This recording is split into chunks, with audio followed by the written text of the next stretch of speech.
What is going on, everyone? It is Connor, your host with the most, back with another episode of Clutch Crew Sports. This is my first episode back. We didn't have an episode last week. I said on the lock board that I wasn't feeling good. So we did skip the episode last week, but I am back this week with another episode of the podcast. If you guys haven't checked out any of our previous podcast episodes, make sure you go and do that. If you haven't checked out any of our lock board episodes, make sure you go back and do that. We got another one coming out Thursday. But I am back here for the regular podcast, and on this episode, going to be going around the NCAA. Haven't done that in a while, not since Zach and I did the college football preview way back at the start of the season. But we are getting really close to the end of the regular season for college football. The college football playoff rankings have been coming out recently. There's supposed to be a new round of them coming out here in about an hour and a half. I record these on Tuesday, but unfortunately, the committee doesn't like to be nice to me with these ranking reveals, and they don't reveal them until 9 p.m. Eastern time. So, unfortunately, it's a little bit too late for me, but I'm going to go ahead and go off of the thing with these rankings, at least, is that they shouldn't be terribly different from last week.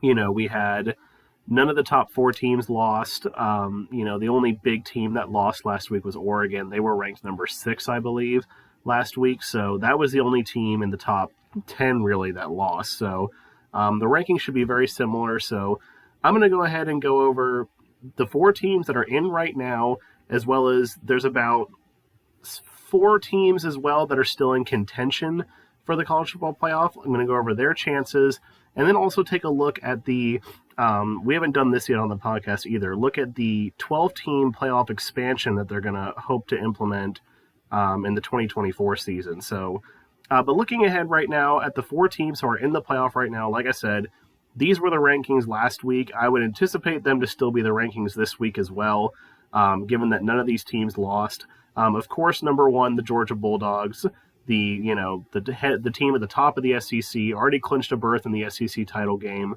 Actually, no, they haven't clinched a berth in the SEC title game, but they will with a win this week. They go on the road against Kentucky, and for these 4 teams, now, Georgia, of course, they have the highest percentage chance to make it out of any of these teams. All they have to do is just win out the rest of the regular season. Just beat Kentucky on the road and then beat Georgia Tech. As long as they do that, even if they were to lose to LSU in the SEC title game, they would still make the college football playoff, no question in my mind. They've looked unstoppable all year. They did have a little bit of a scare when they went against Missouri, but they looked good against Tennessee. They looked really dominant in that win against Oregon at the start of the year. So Georgia definitely by far in the best position. They'll still be number 1 after this week as well. But the number 2 and 3 teams are definitely interesting here, because you got Ohio State at number 2 and Michigan at number 3. Both teams are 10-0 right now. Both teams also, the hard part with them is that normally, if they were in separate divisions in the Big Ten, if like Ohio State was in the Big Ten West and Michigan was in the Big Ten East, there'd definitely be a good chance that both of them could make the college football playoff. The hard part here is the fact that these teams haven't played each other yet. Now, Ohio State, they go on the road against Maryland this week. Michigan has a home game against Illinois this week, so still easier games, of course, but must-win games before the big showdown where Michigan goes to Columbus in Week 13 of the season to go take on Ohio State. Michigan finally got a win over Ohio State last year to clinch a spot in the college football playoff. Obviously, the winner will be clinching a berth in the Big Ten title game. Not sure who they're going to end up playing yet, because the West is a huge mess right now. But whoever wins between them will be going to the Big Ten championship game, no question about it. So definitely interesting for them, though, because the hard part for me with these Big Ten teams is the fact that while, yes, they're both in the top 4 right now, they're both undefeated, the problem with whoever loses that game is that I'm not sure if the team that loses that game is going to be able to make it into the college football playoff, even with one loss, because they're already going to be hampered by the fact that they won't have a conference title, because the Big Ten, this isn't like the Pac-12 or the Big 12 or how like the ACC is going to be next year. Whoever loses that game is not going to go to the championship game. Even though they're the 2 best teams in the Big Ten, only one of them is going to get a berth in the Big Ten championship game, which is kind of the reason why I'm an advocate for not having divisions in these conferences, because, whichever one of these teams goes to the conference title game is going to get to play basically a bum team. Like I said, all the teams in the West, they all have at least 3 losses in conference play. Like, it's going to be a steam. It's kind of like how last year when Michigan played Iowa in the Big Ten title game, like it was just a steamroll. So, not good for competitive purposes, but, they're not going to have the conference title under them. And the other problem that they're facing is that the Big Ten really isn't that good of a conference this year. Penn State's the only other team from the Big Ten that is ranked right now. Illinois is actually ranked right now, but they won't be once these new set of rankings come out because they lost to Purdue. So only 3 teams from the Big Ten are ranked, 2 of them being these teams. And their strength of schedule just doesn't match up to some of these other teams that are fighting to get in the playoff right now.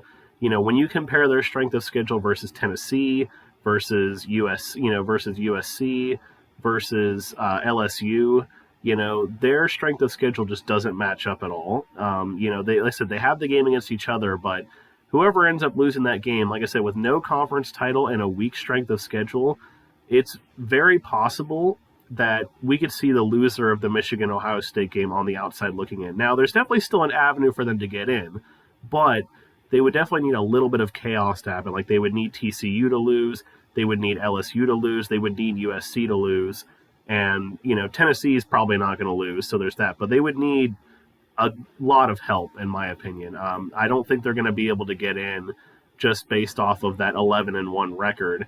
They would need the likes of TCU and USC and others to lose.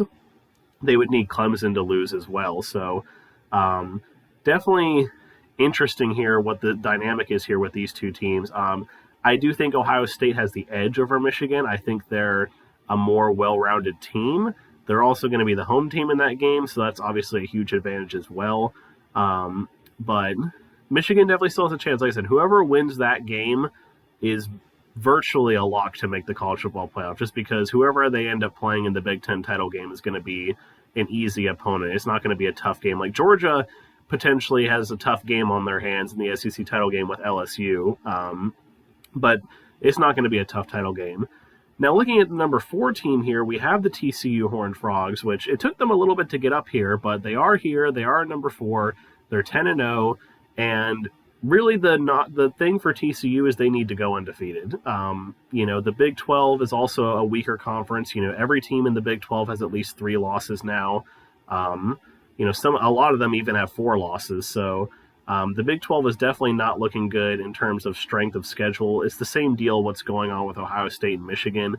It's the reason why some of these other teams still have a chance to get in, because the Big 12 is looking very weak right now. TCU, they have a game on the road against Baylor this week, and then they get to close with a cupcake game at home against Iowa State. So, but that's not going to be enough. They need to win the Big 12 title for sure, like no question about it. I'm not sure who's going to be in it against them right now. Right now, it would be Kansas State, who TCU beat already this season. Of course, they've beaten all the other teams in the Big 12. So right now, it would be Kansas State. Which I know TCU, they beat Kansas State by 10 points, I believe, earlier in the season. The team that's in second place right now is Oklahoma State. TCU, they beat Oklahoma State, and it was like a double overtime game that they played against them. So that would be who their prospective opponents are right now. That hasn't been determined yet, but it's definitely imperative for TCU that they win out because, like I said, their strength of schedule is very lacking. We already know the committee doesn't respect them because even when they were undefeated, they still weren't being ranked in the top 4 until Tennessee lost to Georgia. So, we can tell the committee doesn't respect them. Everyone knows the committee loves to favor, the bigger name schools. Like, if there's a chance to put someone like Alabama or USC or someone in over TCU, they're going to do it because they like to favor the big name schools. It's the reason why, teams like Alabama can sometimes get away with having 2 losses and still have a chance to make the college football playoff because they just have that name recognition. Even though they don't deserve to be in the playoff whatsoever, they're Alabama. So, they're going to get the benefit of the doubt. So TCU, if they win out, obviously no question they will be in if they win out. You can't take a undefeated Power 5 champ and not put them in the college football playoff. So if TCU wins out, they are in for sure, and that's what they need to do. They need to win out. They can't afford a single loss, in my opinion. If they lose at all, then they're going to give up that spot to someone like Tennessee or whoever loses this Ohio State-Michigan game. Like, they're going to give it up if they lose. So TCU needs to win. So moving on here, I have 5 teams on this slide here. Now, 3 of the teams on this slide are still legit, genuine college football playoff contenders. One of them is a bit of a dark horse, and the other one isn't really a contender, but definitely worth mentioning, and it's going to lead into my next point. So we'll start here with the 3 contenders, of course, starting with the highest ranked of the 3, the Tennessee Volunteers. Tennessee, they've been on a magical season. They've, seems like they've gotten past all the demons that have gotten them in the past. They took down Florida early in the year. They finally, for the first time in 15 years, beat Alabama. They took down Kentucky. Unfortunately for Tennessee, they did lose to Georgia. Now, the other thing for Tennessee is they did blow out LSU, so that's a big help to them. And Tennessee, out of all these teams that are not in, is definitely in the best position right now to make the college football playoff. Because of the fact that Michigan and Ohio State play each other still, because of the fact that if TCU loses, that pretty much automatically eliminates them, and their strength of schedule, like I said, playing a tough SEC schedule, playing Georgia, playing LSU, playing Alabama, playing against all the tough SEC teams. They do close out the season with 2 more SEC games. They're on the road against South Carolina and on the road against Vanderbilt. 2 very easy, winnable games. And Tennessee, for sure, they're going to be having their foot on the gas, showing that we deserve to be in, because they won't have a shot at the SEC title game because of the fact that they lost to Georgia. Georgia is, unless Georgia loses both of their remaining 2 games. Actually, no. Georgia has clinched a spot in the SEC title game. I said they didn't earlier, but they already have, actually, because I forgot that Georgia's last game is against Georgia Tech. So even if Georgia loses both their last games, Georgia still gets the spot because only one of their final 2 games is an SEC game. So Tennessee won't be in the SEC title game, but like I said, they have that strength of schedule going for them. Hendon Hooker is a legit Heisman candidate, and like I said, there's potential for a lot of chaos above them. So they're sitting in the best spot right now to get in. Because like I said, whoever loses between Michigan and Ohio State, Tennessee is going to get the spot over them. So pretty much by default, almost, Tennessee is like the number 4 team right now because, like I said, whoever loses that Michigan-Ohio State game is going to get knocked out in favor of Tennessee. So Tennessee basically by de facto is the number 4 team. The only thing that would derail them would be LSU. And I'll move on to LSU next before getting to USC, because the other thing about LSU is that Tennessee, of course, has the edge over them right now. They've only got, LSU does have 2 losses, so that does hurt them. But they have a lot of quality wins. They beat Alabama. They beat Ole Miss. They do, unfortunately, have that loss to Tennessee, which was a bit of a blowout. But the potential is still there for LSU to be the first 2-loss team to make the college football playoff. And all they got to do is they got to win the SEC title game against Georgia. If LSU beats Georgia in the SEC title game and wins out, they're in, no question.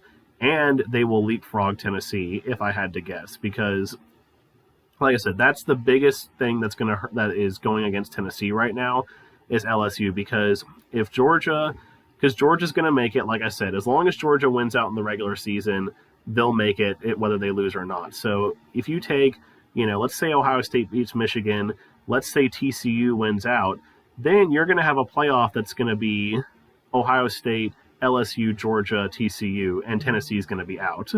If Georgia beats LSU in the SEC title game, LSU for sure is done. They have to win the SEC title game against Georgia if they want to get in. That is a must-win game, no question about it, and it's the only way that they're going to leapfrog over Tennessee. Now, the wild card here with these 3 teams is definitely USC. Now, the Pac-12 has kind of been cannibalizing itself over the past few weeks. The Pac-12 has had 4 teams that have been pretty consistently in the top 20 this year. You've had USC, Oregon, UCLA, and Utah that have for the most part been in the top 20 all year. There's 2 really big Pac-12 matchups that are coming up this week. USC's playing UCLA, Oregon's playing Utah. Oregon, if they could have won out, they would have made the college football playoff as well. Like, they would have made it had they won out. Unfortunately for Oregon, they took a loss this last week, so their chances seem kaput. Same thing for USC here. And the hard part for USC is I don't know if they'll make it even if they win out. Now, it's their last two games. They do have two very good quality games left. They play UCLA on the road, and then they have to play Notre Dame. So two good teams, plus whoever they end up playing in the Pac-12 title game. I think right now that would be Oregon still.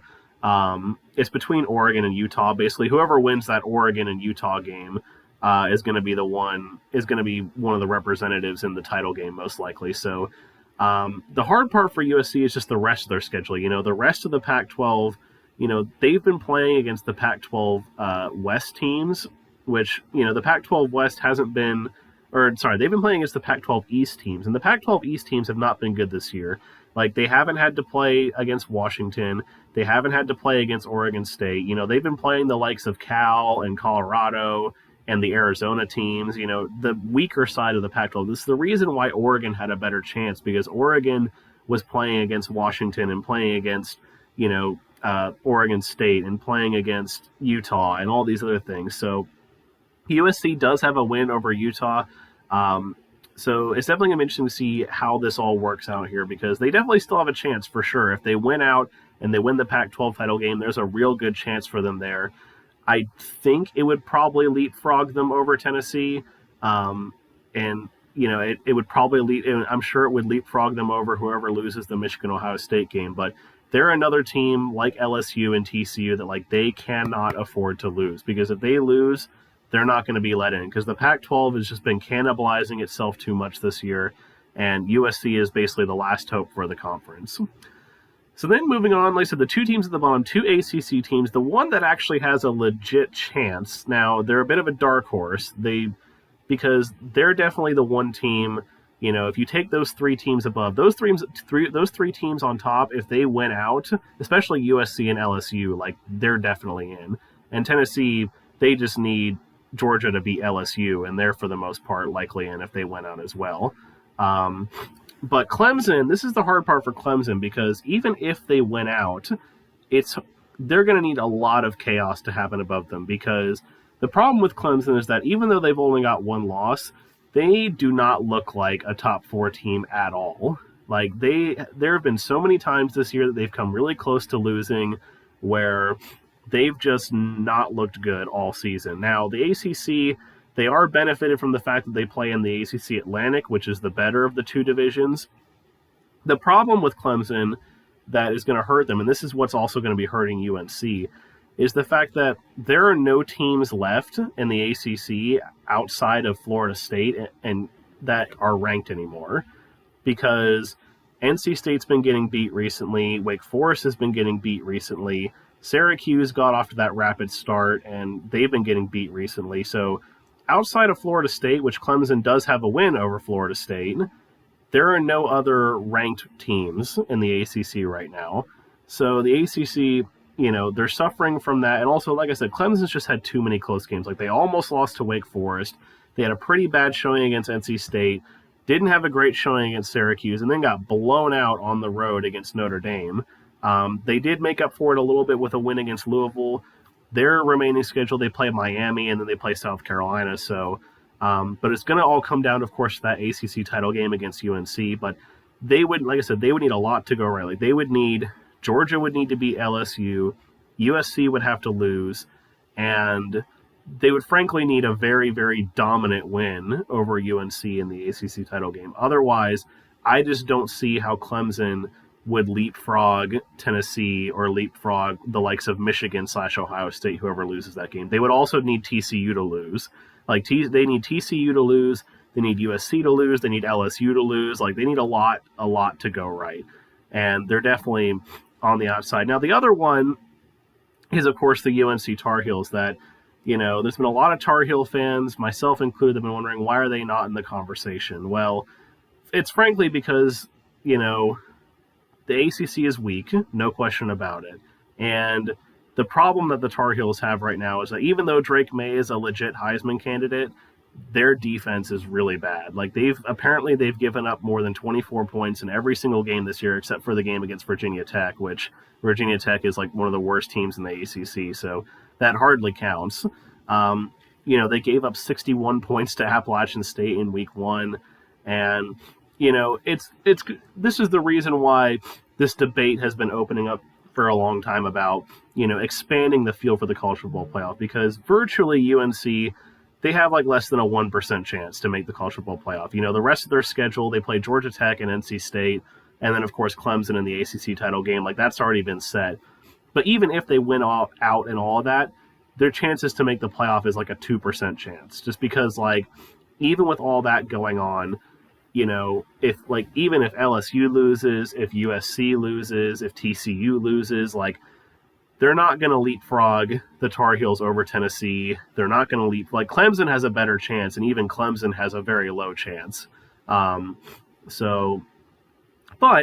it's leading me to the 12-team playoff, which is going to be, which if UNC were to win out and win the ACC title game, they would make it.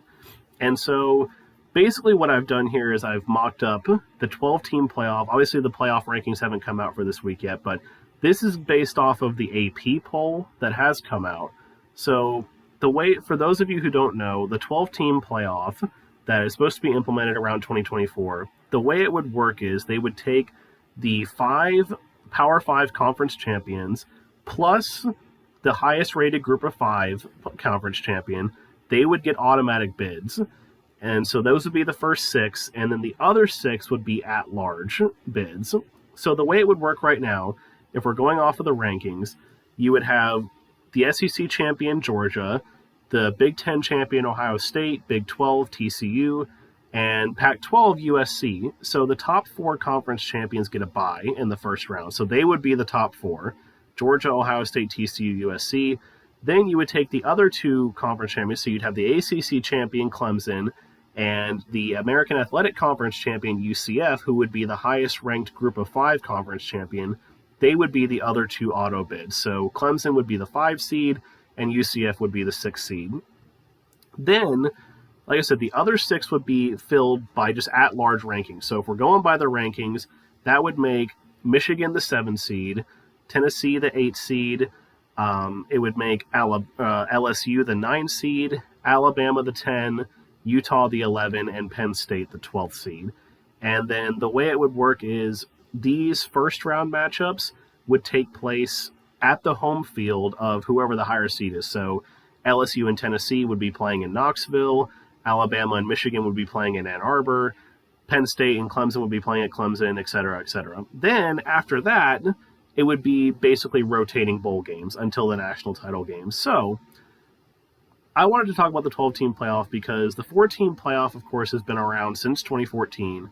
There's been a lot of complaints about it because, basically it's been the same 4 teams for the most part, or like at least 3 of the same 4 teams for the whole time it's been in existence. Like it's pretty much been Alabama, Clemson, Ohio State, with Georgia basically, like Georgia and Oklahoma basically being that 4th team. And it's basically been, all sorts of stuff has come from it. A lot of cries of, that no one outside of the SEC really has a chance, and, no one outside of these big programs has a chance. And, it's like, what's the point of even competing if you're not going to be able to even make the college football playoff, even if you go undefeated? UCF went undefeated in 2017 and claimed themselves as national champions because they felt that they were wronged by the committee for not putting them in. And so that's where we are now. And so they finally decided to expand the playoff to 12 teams. And there's definitely pros and cons that go along with it. And like pros in my mind would definitely be that I think more teams is a good thing. I know that one of the cons that a lot of people point out is, oh, well, this is just going to create like more blowouts and more, like, oh, who really wants to see like, Clemson versus Penn State in the playoff? Like Clemson's just going to blow them out or something like that, like, or like who wants to see like a group of 5 team in the college football playoff? They're just going to get blown out, and I think that's a load of crap, honestly. Like, I think, the argument that it would just be the top 4 teams anyway, I don't think that would happen. College football, it's definitely not like the NFL, where, like, in the NFL, they always say any given Sunday, anything can happen. There's definitely a lot more gap between the good teams and the bad teams in college football. But, a lot of times you see these teams that kind of just miss out on the college football playoff. They're still really good teams. And it's one of those things that, given a chance, we've seen upsets happen before. It's not like the number one team wins the college football playoff every year. No, that doesn't happen. If it happened, then maybe we wouldn't have been having this conversation. But we've seen these upsets happen before, where the team who's the 4 seed going into the playoff goes and wins the college football playoff. So, I think it's good for the game. I think it's good to get more teams in. It will lead to less complaining. And so that way, there actually is that avenue there for teams who are, who do go, these group of 5 teams that go undefeated and feel like they should have a shot, at least a chance to make it. And there's even the avenue, potentially, that more than one group of 5 team could make it. Because if you get 2 group of 5 teams that go undefeated, you'll obviously have the one that'll get the auto bid for being a conference champion. But there's still the possibility that another one could make it in as an at-large bid. When you've got 12 teams, a team who goes undefeated is going to be high up in the rankings. They're going to be in the top 15 in the rankings. So there's definitely a really good chance for, potentially 2 group of 5 teams to make it if they both go undefeated. Now, if they don't both go undefeated, then there's only going to be one, of course. But, at least there's the avenue. Because it's one thing I've always liked about college basketball is the fact that literally everyone has a chance to make the playoff. And, you just have to win your conference and you make it. That's college basketball. But at least, that's not going to be the case still. There's still not going to be a chance for really everyone to make it per se. But there's at least that avenue for everyone to be able to have a chance to make it. All the smaller schools to at least have an opportunity to make it in and get and compete. Now, like I said, the level of competition has definitely been argued as a con. Like I said, I just don't see, will the top 4 teams and potentially the top 6 teams, most likely be the ones that win it most of the time? Sure. It's definitely something that, upsets are upsets for a reason. You're not always going to have, a Cinderella 11 seed, like in this bracket, for example. What much of a chance would Utah really have of winning the college football playoff? Realistically, probably not much, but at least there is that chance for them to make the college football playoff and at least compete instead of, instead of just watching Alabama and Clemson and Georgia and Ohio State fight for it, every single time. And it's better for the sport. It's better for excitement. It gives fans more things to root for. Another one of the cons that a lot of people have said with it is the fact that it kind of diminishes the regular season a little bit, which, I mean, in all honesty, I kind of thought it's always been ridiculous that, you've had that basically one loss destroys your season in college football. Everyone's going to have a bad day. Not everyone's going to go undefeated. And some teams play tougher schedules than others do. Like I said, if you look at Ohio State and Michigan, I guarantee if you give someone like Oregon the same schedule that they had, Oregon would probably be undefeated right now as well. So, or if you give Tennessee the same schedule, they'd be undefeated. So it's just, but of course Tennessee has to play a tough SEC schedule. They have to play Alabama. They have to play Georgia. They have to play, all these good SEC teams. So it's just really, really difficult to go undefeated. So, and then it's that one loss, basically. It's crazy that we're talking about a one-loss Tennessee team potentially missing the college football playoff. And especially when that one loss came to the number 1 team in the country. It just seems really bad to me that a team can lose to the best team in the country and then miss out because other teams, did other stuff. So, I like the fact that they're expanding it. Like I said, it might diminish the value of the regular season a little bit, but I don't see it diminishing the value of the regular season at all. It also gives an avenue for these big bowl games to mean something, because the thing with these bowl games is that they've really become meaningless. Even the prestigious New Year's Six bowl games have become meaningless. I mean, you can take UNC as a good example of this. I think it was 2018 when we made it to the Orange Bowl against Texas A&M. You would think that this is big time for UNC. Like, first major bowl game they've made in over 50 years.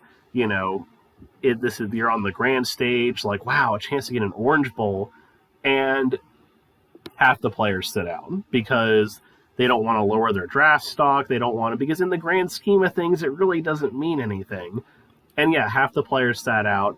You know, surprisingly, pretty well all of the Texas A&M's players played, and yeah, Texas A&M ended up winning because they had all their players, and UNC sat out half their players because they just didn't care about it. So, you know, when you rotate these bowl games, it's actually going to make them mean something, and be better, and so that way you can bring the prestige back to these bowl games, because bowl games in general, I know we've talked about this on the podcast, have just really become a joke, because the fact that, like, you can go 6-6 and make a bowl game, like, woo, yay, whoopee. So it definitely brings prestige back to college football, at least the major bowl games, because, you put all 6 of them on a rotating schedule, so, like, you have, like, the 4, quarterfinal matchups can be, like, I know they'll be rotating, but let's just say, for example, the 4 quarterfinal matchups, you have, like, the Rose Bowl, the Orange Bowl, the Fiesta Bowl, and the Cotton Bowl. And then the semifinals, you have the Sugar Bowl and the Peach Bowl. So there you go, the 6 major bowl games, and they actually mean something, and there's going to be all the starters playing in all of them. So I think it's good for college football. It gives everyone an opportunity. Let me know down in the comments what you think of the 12-team playoff, whether you agree with it, disagree with it, what are your concerns or pros and cons of the 12-team playoff. Let me know also what you think about the other teams, who still has a realistic shot to make the college football playoff. Do you think Clemson finds a way to sneak in? Do you think LSU stands a chance against Georgia in the SEC title game? Let me all know down in the comments below. Like I said, stay tuned for next week for another episode. We'll have a new episode of the Lockboard coming out as well on Friday. The race is tightening up in the Lockboard, so make sure you guys don't want to miss that. The race has gotten a lot closer. You'll find out on Friday. I won't be in the episode. Zach and Eric will be doing it. So you'll still get to see that. And make sure you guys hit that like button. We're counting down to the end of Clutch Crew Sports. We're into November now. So, and once we hit February, that'll be it. So make sure you guys don't miss any of these episodes. Hit that subscribe button. And until then, I will see you guys next time.